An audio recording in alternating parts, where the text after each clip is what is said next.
Aruba's history begins long before European explorers set foot on the island. The original inhabitants of Aruba were the Caquetío, part of the Arawak group, who migrated from the northern coast of South America. Historians believe they arrived on the island around 1000 AD.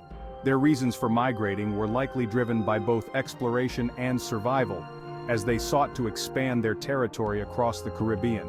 The Caquetío people were skilled in agriculture, fishing and hunting, making the most of Aruba's arid landscape. Their advanced techniques in cultivating crops like maize, yucca and beans allowed them to thrive on the island. Evidence of their presence can still be found in the form of petroglyphs and cave paintings located in places like the Ayo rock formations and the Arikok National Park. These artworks offer a glimpse into the lives and spiritual practices of the Caquetío people. Although isolated in the Caribbean, the Caquetío maintain trade links with neighboring islands and South American tribes. Their influence on Aruba's culture remains evident today, especially in the island's language, Papiamento, which carries traces of their dialects. For nearly 500 years, the Caquetío lived in relative peace before their first encounter with European colonizers. Aruba's recorded history took a dramatic turn when the first Europeans arrived. In 1499, Spanish explorer Alonso de Ojeda sailed into the Caribbean and claimed Aruba for the Spanish crown. Ojeda's discovery marked the beginning of European interest in the island. Initially, the Spaniards found Aruba to be unfit for traditional colonial agriculture due to its lack of fertile soil and fresh water. However, they soon realized the potential of Aruba's strategic location. Under Spanish rule, the native Caquetío population was forced into servitude, with many being transported to the island of Hispaniola to work in gold mines. Aruba's indigenous population suffered greatly, with a significant portion of them either relocated or assimilated into colonial life. However, the island never developed into a plantation economy like other parts of the Caribbean. The Spanish were more interested in Aruba as a way station and a military lookout due to its proximity to other major territories. Despite its lack of agricultural resources, Aruba's geographical location made it valuable in terms of trade routes and as a defense post for the Spanish Empire. After nearly 125 years under Spanish control, the island would soon see its sovereignty change hands in one of the most tumultuous periods of its history. In 1636, during the height of European colonization in the Caribbean, the Dutch seized control of Aruba from the Spanish, alongside other neighboring islands, as part of their broader campaign to expand influence in the region. Aruba became part of the Dutch West India Company, a powerful trading company that controlled much of the Dutch Caribbean. The Dutch, unlike the Spanish, viewed Aruba's lack of agricultural potential as an opportunity rather than a setback. They saw the island as an ideal place to graze livestock, particularly goats and sheep, which would become a significant part of the local economy.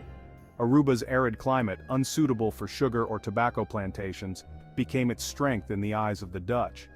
Moreover, Aruba's location was crucial for the Dutch as they expanded their naval presence in the Caribbean.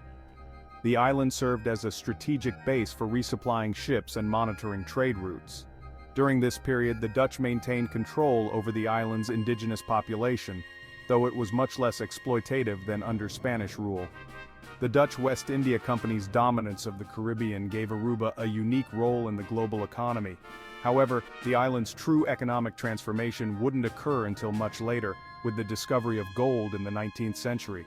Aruba experienced its first major economic boom in 1824 with the discovery of gold. This event changed the island's economy forever. A gold rush ensued, drawing interest from investors across Europe. Aruba became a bustling center for mining activities, with several mines opening up across the island. The Dutch established gold mines, refineries and trading ports to maximize profits. Gold mining on the island continued for over 90 years, bringing wealth and development to Aruba. Infrastructure improved with better roads, ports and connections to other parts of the Dutch Caribbean. While the gold boom eventually tapered off in the early 20th century, the economic changes it triggered helped modernize the island. Although the gold rush was short-lived, it left a lasting legacy. Many of the buildings constructed during this period still stand, serving as a reminder of Aruba's industrial past. The industry's decline was soon followed by another major economic shift, this time from gold to oil, which would become the driving force behind Aruba's prosperity for decades to come. The discovery of oil in nearby Venezuela in the early 20th century led to another significant economic development for Aruba. The island became a major hub for oil refining. In 1928, Royal Dutch Shell established the Lago Oil and Transport Company on the southeastern side of the island. The refinery soon became one of the largest in the world, employing thousands of Arubans and immigrants from surrounding regions. The oil boom transformed Aruba from a sleepy agrarian society into a bustling industrial powerhouse. The wealth generated by the oil industry contributed to better infrastructure, education, and health services for the local population. By the mid-20th century, Aruba had become one of the most developed islands in the Caribbean. However, Aruba's growing economic strength also fostered a desire for political autonomy. In 1986, Aruba achieved its status aparte, becoming a separate entity within the Kingdom of the Netherlands, though it remained under Dutch sovereignty. This new status gave Aruba greater control over its internal affairs, marking a significant milestone in the island's history. From the ancient Caquetío civilization to the bustling oil economy of the 20th century, Aruba's history is as rich and diverse as the people who have called it home. The island's strategic location, combined with its resourceful population, has allowed it to thrive through periods of colonization, economic transformation, and political change. Today, Aruba stands as a beacon of stability and cultural vibrancy in the Caribbean, with a history that continues to shape its future. If you enjoyed learning about Aruba's past, be sure to like and subscribe for more historical journeys around the world. Thanks for watching, and see you next time.